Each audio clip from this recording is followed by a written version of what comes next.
Somewhere out in the vast, unforgiving Nevada desert, there's a cave you won't find on any map. Its entrance is supposedly shaped like a perfect capital M.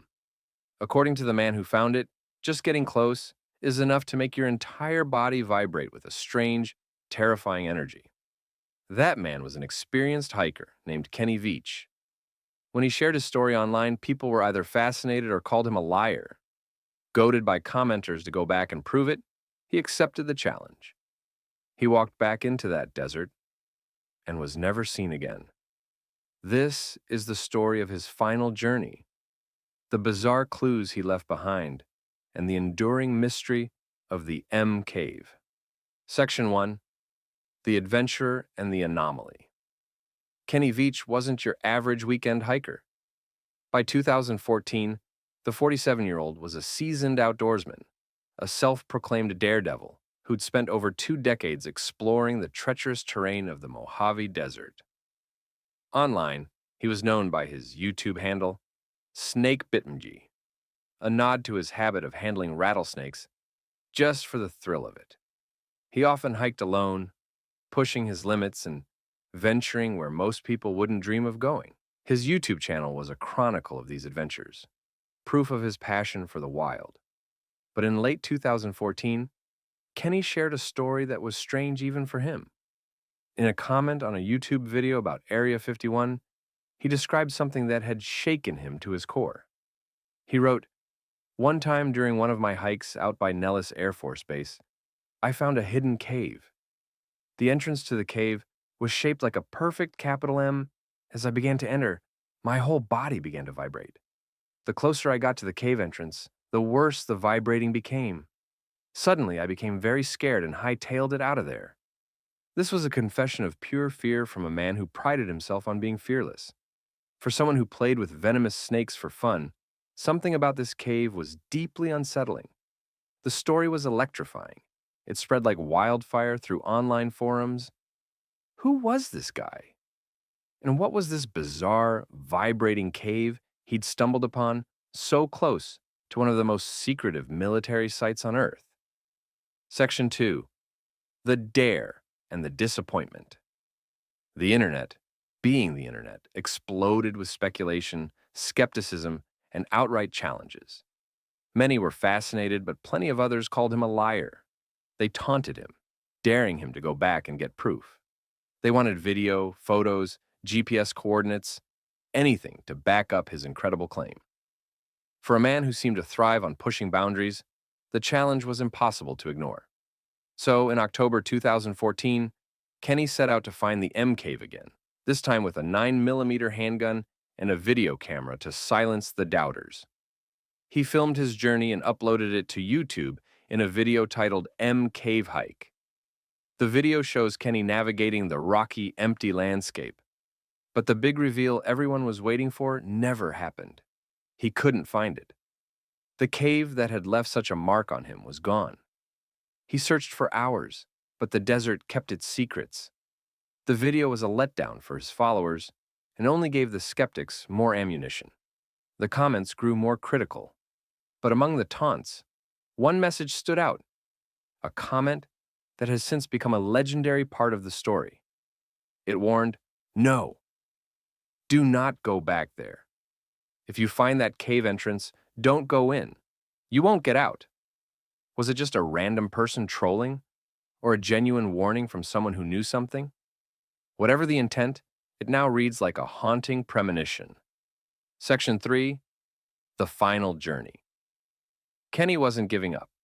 He was determined to prove what he saw was real. On the morning of November 10th, 2014, he told his family and his girlfriend, Sherian Pilgrim, he was heading out for a short, overnight trip to give it one last shot. This third attempt, he felt, would be the one. He was going to find the M Cave. He packed his gear and drove his car to the Sheep Range, a rugged mountain landscape about 40 miles north of Las Vegas. It's a vast, isolated wilderness full of abandoned mines and canyons, all sitting in the shadow of Nellis Air Force Base. After that morning, nobody heard from Kenny Veach again. The short overnight trip turned into 2 days, then 3. When he didn't come back, His family knew something was terribly wrong and reported him missing. The search began almost immediately. Red Rock Search and Rescue, a team of highly skilled volunteers, sent out a crew of dozens to scour the terrain on foot, while a helicopter searched from above. They were looking for any sign at all, a footprint, a piece of gear, anything. But the desert Kenny knew so well had seemingly swallowed him whole. Days turned into weeks.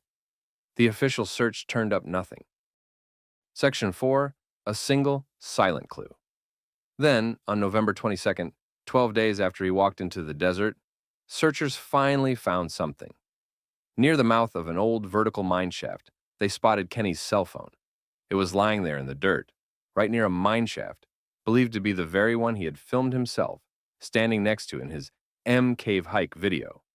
Red Rock Search and Rescue Commander Dave Cummings told a local news station, "We found his cell phone close to a very vertical old mine shaft, and we can't find another trail."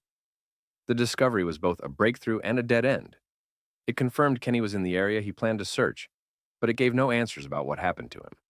Search teams carefully inspected the mine shaft, a dangerous drop straight into the earth, but found no sign he had fallen in.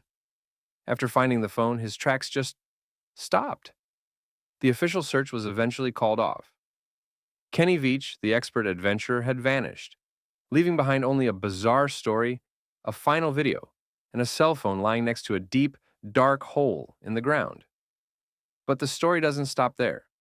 With no official answers, theories began to bubble up, ranging from the tragic and logical to the paranormal and conspiratorial. So, what could have really happened to Kenny Veach? Let's explore the possibilities. Section 5, Theories of the Vanishing. Accident or suicide. With no body and very little evidence, what happened to Kenny is still a topic of intense debate. The simplest theories involve either a tragic accident or a deliberate choice. The Nevada desert is no joke. One wrong step can lead to a fatal fall, and with countless abandoned mine shafts dotting the landscape, it's a terrifyingly real possibility. Did he slip and fall into the shaft where his phone was found? Or maybe another one that remains undiscovered?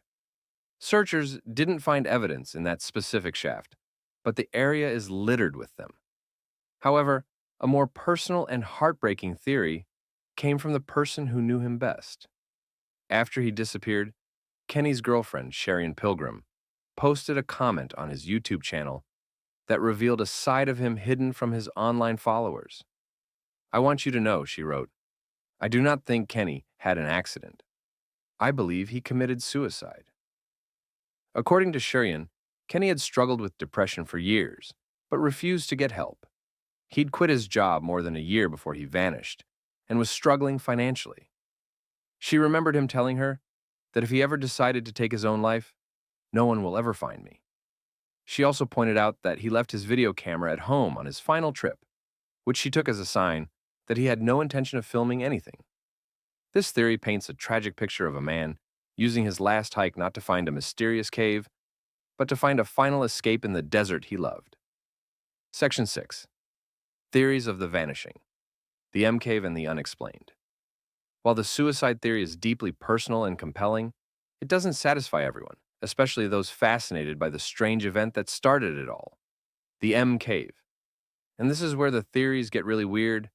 The cave's supposed location near Nellis Air Force Base and the infamous Area 51 has led many to believe Kenny stumbled onto something he wasn't supposed to see. Could the M Cave be a hidden entrance to a secret underground military base? Was the vibrating sensation he felt some kind of advanced security system meant to scare people away? If so, Kenny might have ignored the warning on his final trip and been detained, or worse, by military personnel guarding government secrets. Some point to an Area 51 Keep Out sign, found by another explorer who claimed to have found a similar M-shaped cave years later. And then there's the paranormal angle. The description of the physical vibration and the intense fear it caused has led some to believe the M Cave is a place of supernatural power, maybe a portal to another dimension, or a site of intense geomagnetic energy that causes disorientation and hallucinations. Was the vibration a real, explainable, natural phenomenon? Or was it, as skeptics suggest, just an exaggeration or a hallucination brought on by dehydration. To be fair, Kenny was an experienced hiker who knew how to handle the desert, making it less likely he'd fall victim to something so basic. So here we are, more than a decade later, and the disappearance of Kenny Veach is still one of the most haunting mysteries of the American wilderness. Was he a man lost to depression who found a final, solitary resting place? Was he the victim of a simple, tragic accident in a dangerous landscape? Or did he get too close to a secret, whether military or otherworldly, hidden inside a vibrating cave shaped like the letter M? His phone, found near the dark opening of that mine shaft, is the last known marker of his existence. The M cave, if it's even real, has never been found. The desert is holding on to its secrets, and somewhere out there, the truth of what happened to Kenny Veach is buried under the sand and stone. So, what do you think happened? Tell me your theories in the comments.